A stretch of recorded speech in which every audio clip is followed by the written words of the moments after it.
At Thanksgiving, my sister raised her glass and said, "The best gift? You disappearing." I smiled. My dad added, "Your money made this happen, not you." I cleared the plates, left the spare key, and drove off. The next morning, I paused the card covering their bills. A week later, my brother texted, "Where are you?" I replied, "My name's Elena. I'm 32. I'm the oldest sibling, the planner, the fixer, the one who picks up the phone when things go wrong and wires money before anyone can ask twice. I work in software development, but in my family, I'm better known as the rich one." They don't say it with admiration. They say it like it's a character flaw, like success makes me suspicious. Growing up, I was the quiet one, the one who didn't complain when my younger sister Olivia threw tantrums and got her way, the one who picked up our brother Tyler from school when our parents forgot, the one who kept her head down, got good grades, and worked part-time jobs so I wouldn't be a burden. They praised me for being low maintenance. What they meant was easy to ignore, but I thought things would change as we got older. That maybe after all those years of being the responsible one, I'd finally earned a seat at the table, not just physically, but emotionally. Then came Thanksgiving. It was at my parents' house, like always. The house I helped them refinance when they were drowning in debt. The house where I'd fixed the roof, paid for the new appliances, and quietly covered the property tax bill last spring without saying a word. Dinner was fine at first. Turkey, wine, polite conversation. I had just refilled everyone's glasses when Olivia stood up. "I want to make a toast," she said a little too loud. She wore that grin she always wears when she's about to say something awful and act like it's a joke. She raised her glass. "To family," she said, "and to the best gift of the year." She paused, eyes locked on mine. "You disappearing." Silence, then nervous laughter. My mom tensed. My dad let out a grunt that might have been a chuckle. I felt my heart drop, but I didn't flinch. I just smiled reflexively, automatically, like my body had learned how to protect itself with politeness. And then Dad leaned back, swirling his wine. "She's not wrong," he added casually. "This dinner, this house, none of it would have happened without your money. But let's be honest, it wasn't you who made it happen. It was just your money." I sat there gripping my glass, every nerve in my body buzzing. No one said anything. Not my mom, not Tyler. They just looked down at their plates like maybe if they didn't move, it would all go away. I stood up. No words, no drama. I gathered the plates and walked them to the sink. I washed every dish. I folded the dish towel. I set the spare house key on the counter next to the pie I brought, and then I walked out into the November cold, coat unbuttoned, hands shaking. Not from anger, but clarity. Something had broken, and this time I wasn't going to glue it back together. I didn't become the family ATM overnight. It started small, subtle, the kind of things you do because that's what family does. I was 22, fresh out of college, eating ramen in a basement apartment when my dad called me in a panic. "The car broke down. Olivia needs it for her job. Can you help?" She didn't have a job. She had an unpaid internship at a lifestyle blog where her biggest task was choosing Instagram filters, but I wired $400 anyway. The next time it was Tyler. "His tuition's late. Your mom's worried sick. Just cover it this once." Tyler had flunked 2 semesters already, but I transferred $3,200 without blinking. I told myself, it's just temporary. Once they're on their feet, things will change. They never did. Instead, I became the emergency fund, the safety net, the invisible infrastructure holding everything together until they stopped pretending it was temporary at all. When I got my first big promotion at 25, Olivia posted about it on Facebook like it was hers. My sister just made 6 figures, drinks on her forever. People thought it was cute. She meant it literally. That year, she moved into a luxury apartment downtown and listed me as her guarantor without asking. I found out when a collections notice arrived at my address 6 months later. I confronted her. "You used my name?" She blinked like I was the crazy one. "Relax. You have great credit. I needed a backup plan." It's not like she ever missed rent, except she had. 3 months' worth. I paid it quietly to protect my score. I didn't tell anyone. Not even when she started forwarding her phone bill to me every month with a thumbs up emoji. It wasn't just her. My parents, who'd once called me self-sufficient with pride, started treating my paycheck like family property. They'd invite me over for dinner, then casually mention the water heater was acting up, or that the lawn care guy had raised his prices, or that their internet got shut off again. Not because we can't afford it, my mom would add. Just a billing mix-up. I'd pull out my phone, open the app, pay it. It became muscle memory, like breathing. And Tyler, he never even made the effort. He once sent me a Venmo request that just said, "Whoa." It was for $600. When I didn't respond, he texted, "What's your problem? You're rich. Help your sister out." That line hit something raw in me, because no matter how much I gave, the story was always the same. I was the selfish one, the cold one, the one who owed them everything. And they loved reminding me. One Christmas, I brought my boyfriend Mark home. First real relationship I'd had in years. I thought maybe, just maybe, having him there would shift the energy, show them I wasn't just a bank account in a dress shirt. Instead, Olivia pulled him aside in the kitchen and whispered, "She always dates out of guilt. You know that, right?" Tyler laughed when I confronted him about it. "He's not wrong," he said. "You act like buying people off makes you lovable." Mark was gone 2 weeks later. Said I carried too much family weight. He wasn't wrong. But the moment that really cracked me, the one I never talk about, happened last spring. I had just finished covering the final $11,000 of my parents' home equity loan. They were months behind and on the verge of losing the house. I didn't even hesitate. And then, not even a month later, I found out they'd taken a cruise. A cruise. 7 nights in the Caribbean.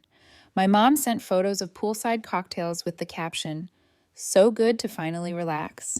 No thank you, no acknowledgement. Just margaritas and hashtags. I asked my dad about it. "You needed the money for the house. What changed?" He just said, "Well, since you took care of that, we figured we deserved a break." My stomach twisted. That night, I checked my credit report. Tyler had opened a store card in my name.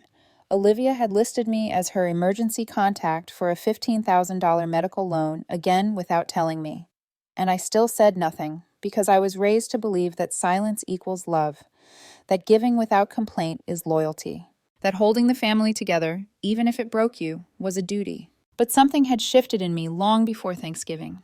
It wasn't just the exhaustion.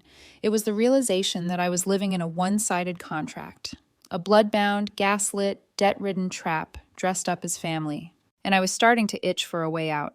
The thing about pretending everything's fine is that eventually your silence starts to rot from the inside. By the time Thanksgiving rolled around, I wasn't just tired, I was brittle. One wrong word and I would have shattered. Spoiler, it didn't take long. You already know what Olivia said. The toast, the grin, the dig, the best gift, you disappearing. For a moment, I wondered if she truly believed that, or if it was just her way of hiding her own bitterness. You already know what Dad added. Your money made this happen, not you. Hearing that, I realized they didn't even see me anymore, just the things I provided. But what I didn't tell you is what happened after I left their house that night. I didn't sleep. I sat in my car in the driveway, headlights off, engine idling, just unraveling, years of holding my tongue, of being the provider, the peacemaker, the repairwoman, the silent donor. It all came loose, and for once, I didn't feel guilty. I felt done. The next day, I started pulling receipts. Literally. I opened my expense tracker and sorted every family payment for the last 3 years. Mortgage payments, utility bills, rent bailouts, grocery deliveries, streaming services, credit card transfers, phone plans, gift cards, emergency flights, one last-minute dental procedure that turned out to be Botox. Total, $141,220. I took screenshots, dozens of them.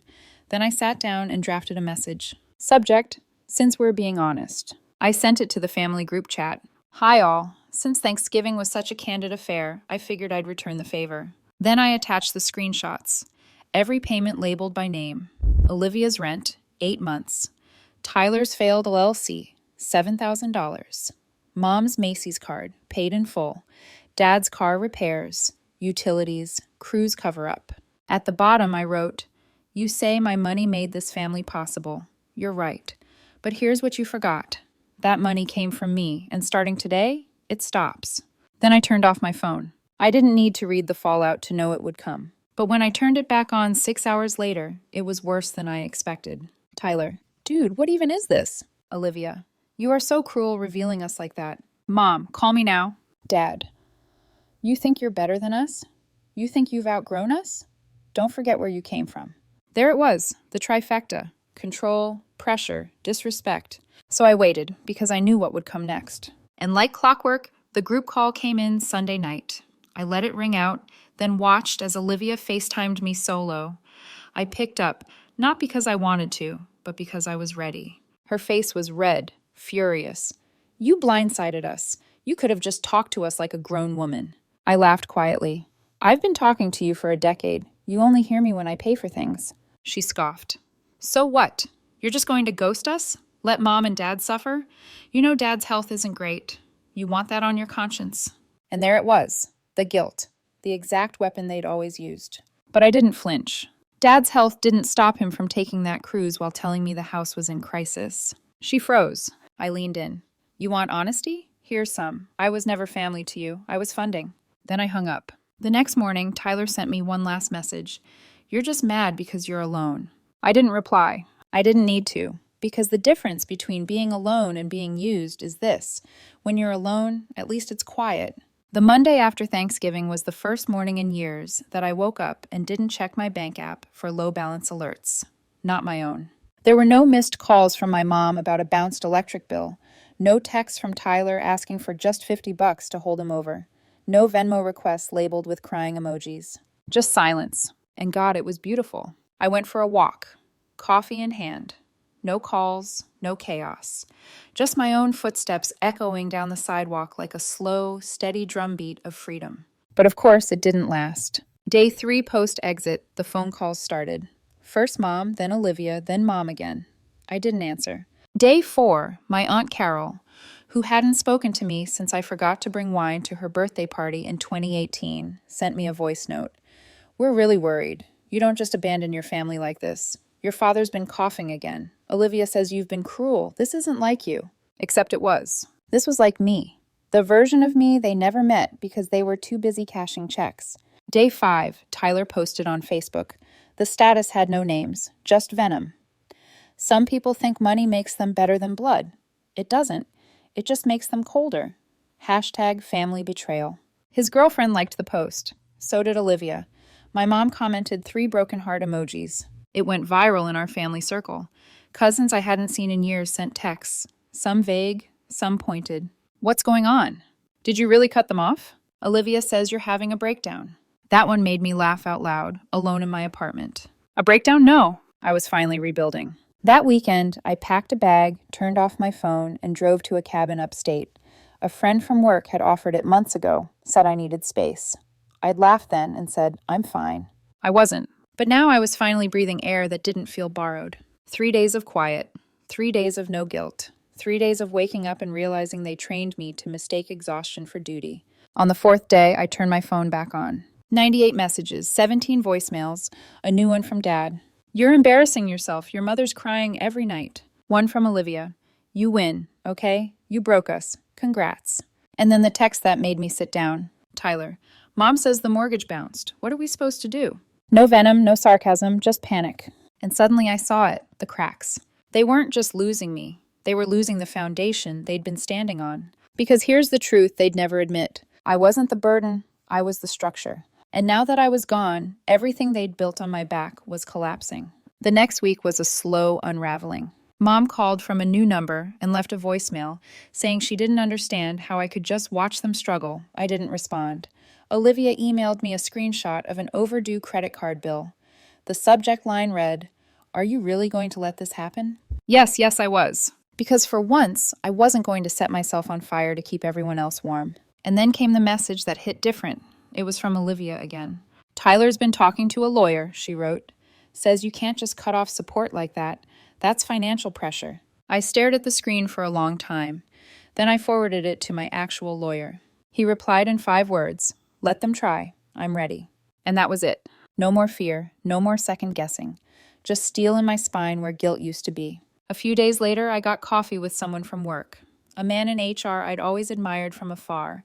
Smart, grounded, kind in a way that didn't demand anything. He studied my face for a moment and said, You look lighter. I smiled. I was. That night, I made a new budget.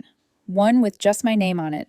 No family plans. No emergency lines, just books, food, travel, savings, a life that belonged to me. The next morning, I deleted the family group chat, not out of spite, out of peace. And maybe that's what shocked them most, that I didn't storm out screaming, I didn't burn bridges publicly or make dramatic speeches. I just walked out and locked the door behind me. I thought closure would feel like forgiveness. It doesn't. It feels like clarity, the kind that slaps you awake at 3 a.m. when your phone lights up with a message you don't need to read because you already know what it says. We're still family. That's what Olivia wrote, weeks after the silence, after the threats, after the guilt campaigns on social media. She sent it at 2:47 a.m. with a smiley face at the end, like everything was fine, like we could hit undo. But here's the truth no one wants to admit. Sometimes family doesn't fall apart, it fades. Quietly, slowly, while everyone keeps smiling and saying, we're fine. And when you finally leave, they don't miss you. They miss what you did for them. They miss the utility, the function, the wallet, not the person. After I deleted the group chat, things stayed quiet for a while. Then my dad showed up at my apartment unannounced. I hadn't given him the address, but he knew people. Still had friends from my old neighborhood. Still knew how to find things when he needed to. I opened the door. He looked smaller. Not physically, just reduced, like something inside him had cracked and shriveled. Can we talk? He asked. I stepped aside. We sat across from each other at my kitchen table. The air between us stretched so tight I could hear my own pulse. He didn't touch the coffee I made, just stared at the floor. You made your point, he said finally. Everyone's feeling it. Your mother cries every day. I didn't answer because I knew what was coming next. Look, I know we leaned on you maybe too much, he continued, but you're successful. We thought you could handle it. We thought you wanted to help. I did, I said, until it stopped feeling like help and started feeling like robbery. He flinched, but he didn't argue. You embarrassed us, and he said. That group chat, those screenshots. No, I corrected calmly. I documented. You embarrassed yourselves. His eyes flashed. For a second, I saw the man I grew up with, the one who could shut me down with a look, the one who could make me feel 12 again. But it didn't land this time. He wasn't standing in our kitchen. I wasn't a kid. I wasn't trapped. He sighed. So what now? You're just done with us? I stood. No, I said. I'm done being your accountant, your backup plan, your punching bag, your scapegoat, your fixer. I'm done being anything that isn't me. He stared at me for a long moment, then got up. You know, he said quietly, you used to be the good one. I opened the door. I still am, I said. You just don't like what that means anymore. He didn't say goodbye. I didn't need him to. Weeks passed. Christmas came. No invite, no card. Just a post on Olivia's Instagram. The three of them in some rented cabin, mugs in hand, smiles painted on like everything was perfect. I didn't feel sad. I felt nothing. And then New Year's Eve came, and I hosted a few friends. Nothing fancy. Just wine, music, laughter. Somewhere after midnight, my friend Jess raised her glass and said, to Elena, for finally choosing herself. Everyone clinked glasses. I didn't cry, but something loosened in me. For the first time in decades, I'd built a room full of people who didn't need anything from me except me. 3 months later, I got an email from Olivia. PDF attachment. It was a spreadsheet. All the money she claimed she'd pay me back for someday. Every transaction, line by line. Rent, Uber rides, plane tickets, even brunches. At the bottom, $128,345.72. Under that one word, sorry. No explanation, no acknowledgement, just that. It wasn't an apology, it was insurance. Something she could point to if anyone ever asked, did you try to make it right? I didn't reply. I forwarded it to my accountant. Let them deal with it. Because Olivia doesn't get to clear her conscience with one spreadsheet. She doesn't get access to me just because she finally did the math. This isn't a story about revenge. It's about removal. Extraction. Surgical. Permanent. It's about burning the blueprint they gave me. The one where I'm always the savior, the provider, the doormat.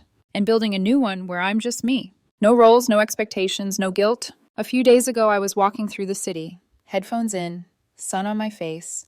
When I passed a woman yelling into her phone, angry and exhausted, I caught one sentence as I walked by. You don't get to use me just because we share DNA. I smiled. Not because it was funny, but because somewhere out there, someone else was waking up, wiping the fog off the glass, seeing clearly for the first time. And I wanted to stop and say, good, let it go. Because family isn't blood. It's respect, it's mutuality. It's not what you're born into. It's what you choose to keep. And for the first time in my life, I've chosen myself. So no, I'm not coming back. I'm not fixing your mortgage or your drama or your pride. I'm not answering the group chat. I'm not bringing wine to guilt-drenched dinners. I'm not doing Thanksgiving at a table where my name is a punchline. The spare key is still on your counter, and this time I won't be picking it up.